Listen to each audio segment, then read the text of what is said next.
The local feed store boys laughed when Hank hauled a dripping, garbage-stained crate of cracked eggs into his rusting truck. 300 ruined duck eggs pulled straight from a commercial landfill. They called him desperate. They called him crazy.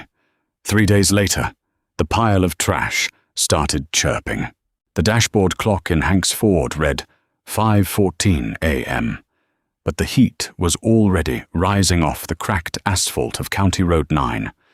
The truck rattled, a pervasive metal-on-metal vibration that settled deep in his jaw. He kept his right hand draped over the steering wheel. His left rested on his thigh, right above the knee where the shrapnel scars formed a jagged, raised map under his denim jeans. 6 years out of uniform, and the quiet of the morning still felt too heavy, too unregulated. Hank needed feed. His farm, a 50-acre spread of parched dirt and leaning fences he'd inherited from an uncle, was bleeding money. He was running a handful of rescue cattle and a flock of aging hens that barely produced enough to cover their own overhead. Every penny was categorized, tracked, and stretched until it snapped. He pulled into the gravel lot behind the Valley Ridge Agricultural Center. It was a massive commercial operation. Stainless steel silos caught the early sun. Fleets of refrigerated trucks idled in rows, their diesel engines producing a low, rhythmic thrum. Hank was just there for the discount cracked corn they sold out the back doors to the locals, but a sudden flash of white near the industrial dumpsters caught his eye. He parked, cut the engine. The silence rang in his ears, pierced only by the distant hum of the facility. Hank walked over to the loading docks. The smell hit him first, a sharp, stinging mix of bleach, ammonia, and organic rot. Industrial farming didn't smell like earth and animals, it smelled like chemistry. Beside the towering blue dumpsters sat a stack of heavy-duty cardboard flats, dozens of them. They were soaked through with some kind of brown slurry, but the top layers were dry. He stepped closer. The flats were full of eggs, duck eggs, large, pale, and chalky white. Hank pulled a penlight from his chest pocket and clicked it on. He leaned over the top flat. Every single egg was flawed. Some had deep, spider-webbing fractures running from pole to pole. Others had tiny pinpoint punctures. A few at the bottom had crushed entirely, their golden yolks leaking out and cementing the cardboard together. In the sterile, high-speed world of Valley Ridge's automated sorting machines, a hairline crack was a liability. The machine kicked them off the belt, and the workers hauled them to the trash. 300 lives, written off as collateral damage before they ever had a chance to breathe. Hank ran a calloused thumb over the surface of a fractured shell. It was cold, but not freezing. The morning air was warm enough that they hadn't chilled to the bone yet. "Dumpster diving for breakfast, Hank?" Hank didn't flinch. He turned slowly. Pete stood by the loading dock stairs, a clipboard in one hand and a styrofoam cup of coffee in the other. Pete owned the massive soy operation next to Hank's property. He drove a King Ranch F25, that had never seen a muddy road, and wore boots that had never stepped in manure. "Just looking," Hank said, his voice flat. "They're garbage," Pete said, taking a sip of his coffee. Sorting machine went out of calibration on the night shift. Cracked the whole batch. Boss told the boys to toss 'em. Raccoons will have a field day tonight. Hank looked back at the eggs. 300 of them. Flawed, damaged, discarded because they didn't fit the parameters of a perfectly streamlined system. He felt a tight, familiar knot form in his chest. It was the same feeling he had sitting in the VA waiting room, surrounded by men who had been broken and quietly sidelined. "You mind if I take them?" Hank asked. Pete let out a short, sharp bark of laughter. It echoed off the corrugated steel of the warehouse. "Take 'em. What for? You can't sell cracked eggs, Hank. The health inspector would shut down that dirt patch you call a farm before noon. Not going to sell them, Hank said. He didn't offer further explanation. He didn't owe Pete one. Pete shook his head, a smirk playing at the corners of his mouth. Suit yourself, man. Saves us the disposal weight. But you're wasting your time. Even if you were thinking of eating them, half of them are exposed to the air. They'll rot in a day. Hank ignored him. He walked back to his truck, dropped the tailgate, and grabbed a roll of moving blankets he kept behind the seat. He walked back to the dumpster, carefully lifting the top flat. It was heavy. He moved with a slow, deliberate precision, the same way he used to handle ordnance. He loaded the flats into the bed of the truck, wrapping the blankets around the sides to cushion them against the vibrations of the road. By the time he finished, his shirt was sticking to his back. Pete was still watching him, leaning against the handrail, shaking his head. "You always were a glutton for punishment, Hank," Pete called out, as Hank slammed the tailgate shut. "Let me know how that garbage works out for you." Hank got in the truck, put it in gear, and drove away. He didn't look in the rearview mirror. He kept his eyes on the road, feeling the weight of the truck shift over the potholes, acutely aware of the fragile cargo sitting just a few feet behind him. Hank's barn was a cavernous, drafty structure built in the 1970s. It smelled of old hay, motor oil, and damp earth. When he pulled the truck into the center aisle, the shadows swallowed the vehicle. He killed the engine and sat for a moment, listening to the wind rattle the loose tin on the roof. He had 24 hours, maybe less. A duck egg requires a constant temperature of 99.5 degrees Fahrenheit and a humidity level hovering around 55% to develop. The embryos inside, if they were even alive, were suspended in a delicate stasis. Let them get too cold, they die. Let them get too hot, they cook. Let the humidity drop, the membrane shrinks and crushes the bird inside. Let bacteria into those cracks, and the egg rots from the inside out. Hank didn't have a commercial incubator. A unit big enough to hold 300 eggs cost upwards of $2,000. He had $84 in his checking account. He walked to the back of the barn where he kept his scrap. He found an old, gutted chest freezer he'd been meaning to haul to the dump. It was insulated. It sealed tight. It was perfect. Hank went to work. The military had taught him how to triage, how to improvise under pressure, and how to ignore the exhaustion setting into his bones. He stripped the old wiring out of the freezer. He rigged up 3 ceramic heat emitters, the kind used for reptile tanks. Wiring them in parallel to a digital thermostat he cannibalized from a broken greenhouse heater. He placed a shallow plastic tray filled with water at the bottom for humidity, adding a small computer cooling fan to circulate the air and prevent hot spots. By noon, the makeshift incubator was holding a steady 99.7 degrees. Now came the hard part. Hank set up a folding table under a single bright work light. He brought the flats in from the truck one by one. He took a seat on an overturned 5-gallon bucket. Beside him sat a bottle of rubbing alcohol, a box of cotton swabs, and a block of natural beeswax he'd traded a neighbor for a year ago. He picked up the first egg. The crack ran straight down the side, the shell pushed slightly inward. The membrane beneath was intact, but exposed. If left alone, the moisture inside the egg would evaporate through that crack, dehydrating the embryo. Hank fired up a small butane torch and melted the edge of the beeswax.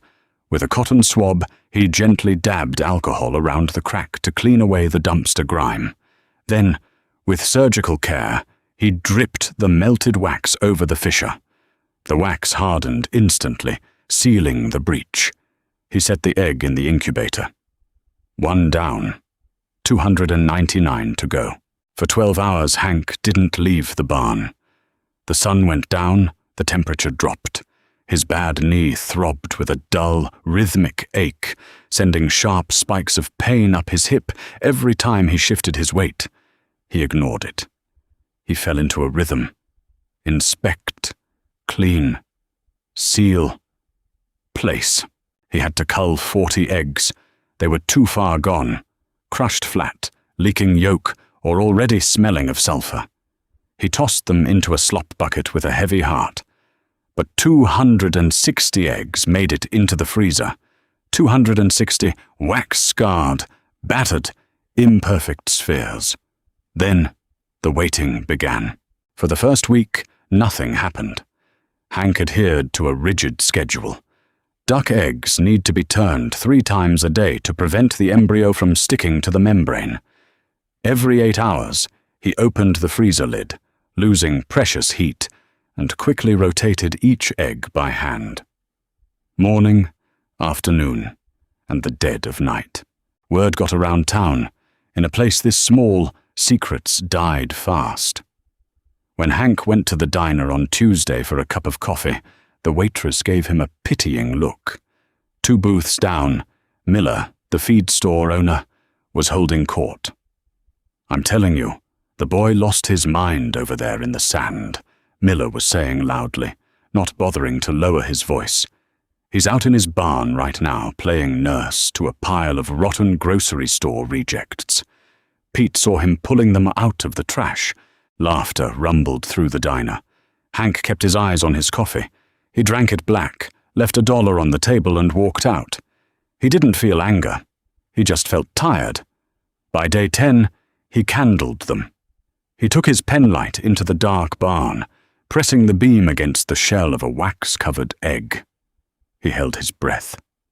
Inside the shell, glowing red in the harsh light, was a tiny, pulsing spiderweb of veins. At the center, a dark spot moved. A heartbeat. Hank exhaled slowly. He checked another. Veins. Another. A heartbeat. Not all of them were alive. About 30 were clear, infertile or dead early on. He removed them, but over 200 were growing. Against the odds, against the damage, life was fiercely taking hold inside the patched shells. The next 2 weeks were a grueling test of endurance. Hank slept in short bursts on a cot in the barn. He woke in cold sweats, expecting the power to have failed or the thermostat to have fried. He monitored the humidity with obsessive paranoia. Day 25 arrived. Duck eggs usually hatch around day 28. The eggs had grown dark inside, filling the shells completely. They felt heavy, dense. Hank was sitting on his bucket, greasing a tractor part, when he heard it. He stopped. He gripped the wrench tight. The barn was silent, save for the wind outside. Then, a sound. It was faint, muffled, like a fingernail scratching on the inside of a cardboard box. Tap, tap. Hank stood up, his knee popping loudly. He walked over to the deep freezer and gently lifted the lid. The blast of warm, humid air hit his face. He leaned over the racks. From the corner, an egg with a thick smear of wax across its middle shifted. It wobbled entirely on its own. Tap. Then a microscopic sound pierced the hum of the cooling fan. A wet, high-pitched squeak. A chirp. Hank stared down at the scarred, damaged shell. His chest heaved, a sudden, crushing wave of emotion catching him off guard. He swallowed hard, blinking back the sting in his eyes. "I hear you," Hank whispered into the warm dark of the incubator. "Take your time, I'm right here." The hatching did not happen all at once. It was a brutal, agonizingly slow siege. By midnight on the 26th day, the silence inside the barn had been entirely replaced by a chorus of frantic, muffled tapping. Hank sat on the overturned bucket, a mug of cold, bitter coffee resting on his knee. He watched the eggs. He knew the golden rule of incubation. You never help them out of the shell. If they weren't strong enough to breach the calcium wall on their own, They wouldn't survive the harsh realities of the pasture. It was nature's first, unforgiving filter. But these were not natural circumstances. Hank watched an egg near the center of the rack. It was one of the worst offenders from the dumpster, a large, chalky shell that had been cracked in a spiderweb pattern and sealed heavily with beeswax. The duckling inside had pipped, pushing its tiny calcified egg tooth through the membrane and creating a hairline fracture in the shell. But it was stuck. The thick layer of wax Hank had applied to save its life was now acting as a reinforced prison. The duckling pushed, the shell flexed, but the wax held firm. The frantic scratching inside slowed. Then it stopped entirely. Hank checked his watch. 20 minutes passed. No movement, no sound. The exhaustion inside the shell was palpable. Hank set his coffee down. He rubbed his face, feeling the rough stubble on his jaw. He thought about the unyielding parameters of the Valley Ridge automated sorting machines. He thought about the rules of nature. Then he reached into the incubator and pulled the wax-coated egg out. "Screw the rules," he muttered. He set the egg under the bright halo of his work light. He picked up a pair of precision tweezers he used for cleaning carburetor jets. His hands, usually thick and clumsy with heavy labor, steadied into an absolute, clinical stillness. He found the pip hole. With the sharp tip of the tweezers, he caught the edge of the hardened beeswax. He peeled it back. It came away with a faint, snapping sound. Underneath, the white membrane was turning brown and dry, where the air had hit it, shrink-wrapping around the duckling. Hank dipped a cotton swab in warm water and gently traced the edge of the membrane, softening it. He chipped away a piece of the shell no larger than a grain of rice. A tiny, wet beak pushed through the gap. It gasped, a desperate, silent intake of air. Hank chipped away another fragment. He worked for 10 minutes, surgically dismantling the prison he had built. When he peeled back the final strip of membrane, the duckling practically fell out onto the table. It was not a cute, fluffy creature. It was an exhausted, trembling mass of wet, slick feathers and oversized feet, its eyes sealed shut, its neck too weak to hold up its head. It lay on the rough wood of the table, panting heavily, looking half dead. Hank scooped it up, his massive, calloused hands dwarfing the fragile bird, and set it back into the incubator to dry. He looked at the rest of the eggs. 3 more were struggling against the wax seals. He picked up his tweezers. He worked through the night. By dawn, the barn smelled of damp feathers and birth. 40 ducklings were out. They stumbled over the remaining eggs like drunken sailors, dragging their wet bellies across the shells, chirping in a deafening, chaotic symphony. Hank was running on fumes. His back was locked in a tight spasm, and his bad knee throbbed with a persistent, burning ache. Then, the sky turned a bruised, ugly purple. Hank looked up at the tin roof, just as the first heavy drops of rain hit. It sounded like gravel being dumped from a truck. The wind howled, rattling the loose barn doors. It was a late spring squall, fast and violent. The lights flickered. Hank froze. He stared at the glowing digital thermostat on the deep freezer. 99.4 degrees. The lights flickered again. A long, agonizing dimming of the bulbs. Then, with a loud, definitive pop from the transformer down the county road, the barn went pitch black. The humming of the incubator's cooling fan spun down into silence. The red glow of the ceramic heat emitters faded. Complete darkness. Complete silence, save for the rain and the panicked peeping of 40 wet ducklings. Hank didn't panic. Panic was a luxury for people who had a safety net. He pulled his penlight from his pocket and clicked it on. The beam cut through the dark, illuminating the sea of eggs and stumbling birds. Without the heat emitters, the uninsulated barn would suck the warmth out of the freezer in less than an hour. The wet ducklings would freeze. The unhatched eggs would die. He needed heat. Now, Hank bolted for the barn doors. He threw his shoulder against the wood, forcing them open against the wind. The rain soaked him instantly, cold and stinging. He ran to his Ford. He threw himself into the cab, jammed the key into the ignition, and cranked it. The old engine coughed, sputtered, and roared to life. He threw it into reverse, backing the truck up right to the barn doors, the exhaust blowing thick grey smoke into the damp air. He left the engine running, cranked the cab heater to its maximum setting, and ran back to the incubator. He grabbed an empty plastic feed tub. He lined it with a dry wool blanket. Working with frantic speed, he began transferring the hatched ducklings into the tub. They slipped through his fingers, squirming and crying out, but he gathered them in large handfuls, dropping them onto the wool. He carried the tub to the truck and set it on the passenger seat. The cab was already baking, the dashboard vents blasting hot, dry air. He ran back. Now for the eggs. He couldn't use tubs for the unhatched eggs. The vibration of carrying them loosely would scramble the fragile blood vessels inside. He had to move the entire rack. Hank gripped the edges of the metal shelving rack inside the freezer.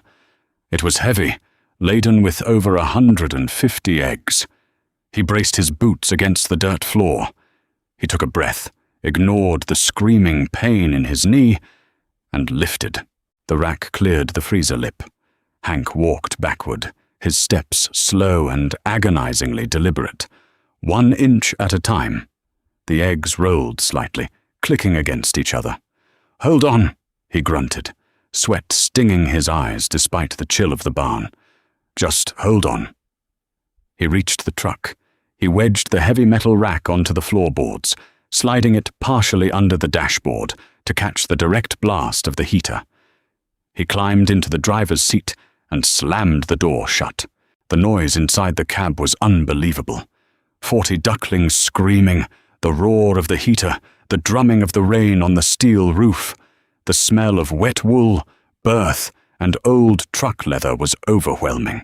Hank sat behind the steering wheel. He watched the temperature gauge on the dashboard. He held his hands out over the eggs on the floorboard, feeling the artificial heat wash over them. He sat there for 6 hours.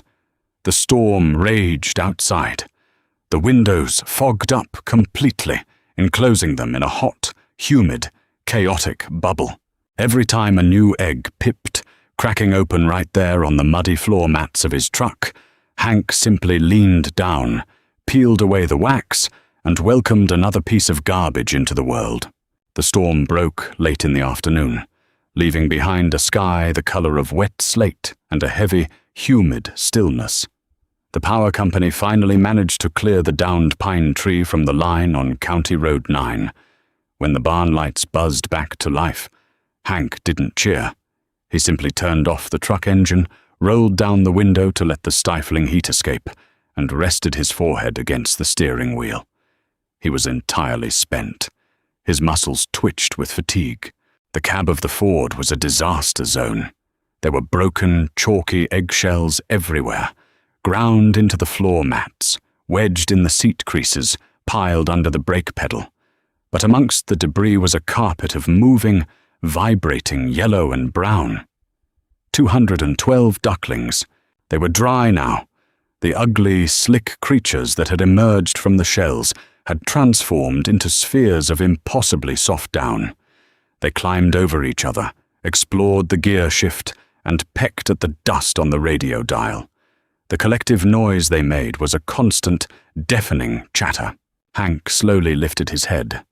A duckling with a smudge of dirt on its bill was sitting on his thigh, staring at him with bright, unblinking black eyes.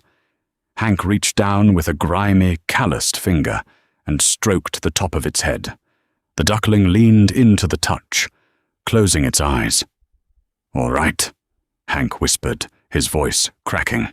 "Let's get you out of this truck." The transition took days.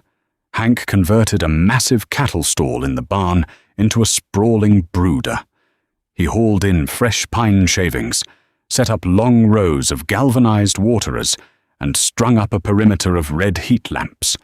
When he poured the ducklings into the stall, they moved like a single, fluid organism, a rippling wave of yellow fluff exploring their new territory. But 212 mouths required a staggering amount of fuel.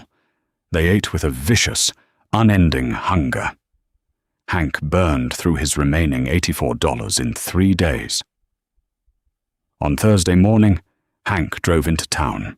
He parked in front of the Valley Ridge Agricultural Center.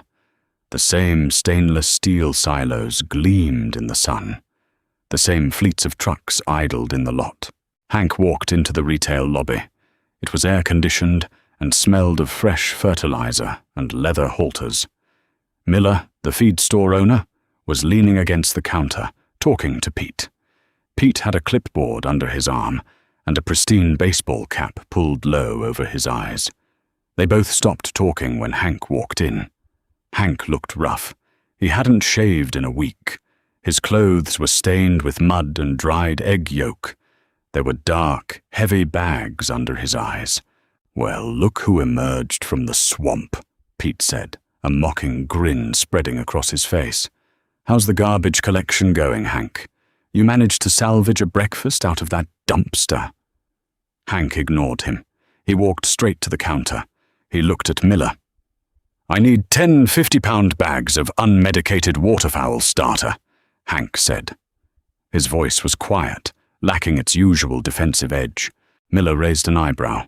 He glanced at Pete, then back at Hank. 10 bags? Hank, you don't have the credit line for that.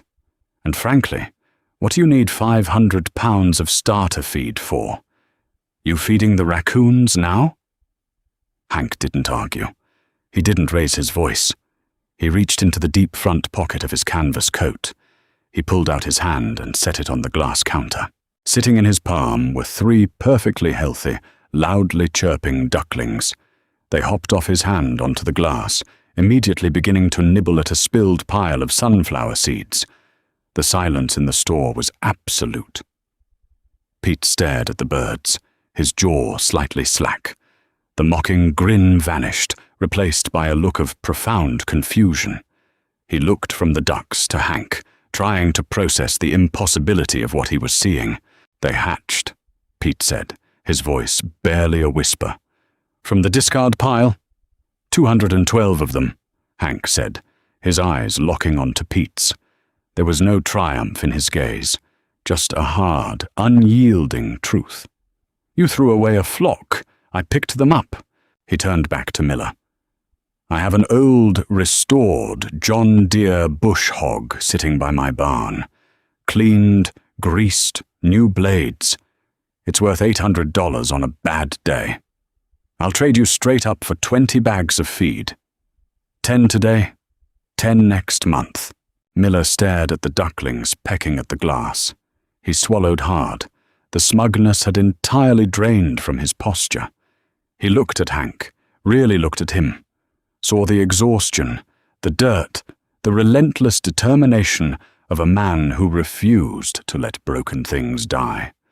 "Pull your truck around back to the loading dock, Hank," Miller said quietly.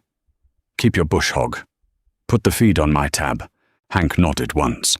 He scooped the 3 ducklings back into his coat pocket. He didn't thank them. He just turned and walked out the door. Weeks turned into a month. The ducklings grew with explosive speed. They shed their yellow down, replaced by sleek, waterproof white feathers.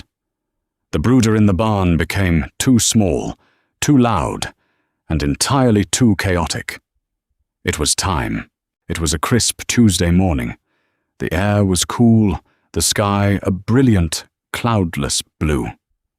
Hank opened the massive wooden doors of the barn. He stood to the side and whistled, a sharp, piercing note that echoed off the rafters. A tidal wave of white feathers poured out of the barn. 212 adolescent Pekin ducks hit the sunlight. They moved in a tightly packed herd, a chaotic, waddling mass of energy. They didn't know where they were going, but they followed Hank. Hank walked down the dirt path that led away from the barn, heading toward the back of his 50-acre property. His knee ached, but his stride was steady. He didn't look back. He could hear them behind him, the slapping of hundreds of webbed feet against the hard, packed earth, the constant, low quacking, the rustle of feathers. He led them over the rise, through a patch of tall, wild blue-stem grass, and down into a shallow valley. At the bottom of the valley sat a 2-acre pond, fed by a natural spring. The water was dark, still, and perfectly reflective, mirroring the blue sky above. It was untouched. Hank stopped at the muddy edge of the water. The flock surged past him. They didn't hesitate. The front line of ducks hit the water with a massive, collective splash. The rest followed, diving, sliding, and tumbling into the pond. Within seconds, the still water was churning into a frenzy of white feathers and splashing droplets. They dove beneath the surface, popping back up to shake the water from their heads. They flapped their wings, throwing spray into the air. They were entirely, utterly in their element. Hank stood on the bank. He watched the discarded, the flawed, the written off. They were swimming. They were alive. They were perfect. He crossed his arms over his chest. For the first time in 6 years, the tight, suffocating knot in his throat loosened. The heavy silence of the morning didn't feel dangerous anymore. It felt peaceful. He watched the flock drift across the surface of the water, a massive armada of second chances, and for the first time since he came home, Hank finally felt like he was exactly where he belonged. What happens when hundreds of fragile lives depend on a man who barely knows how to save himself? They called him crazy, but Hank knew something they didn't. Sometimes the broken things fight the hardest to live. If this story of second chances hit home for you, hit that like button, share it with someone who needs a reminder that life finds a way, and subscribe to the channel. Drop a comment below. Would you have saved them?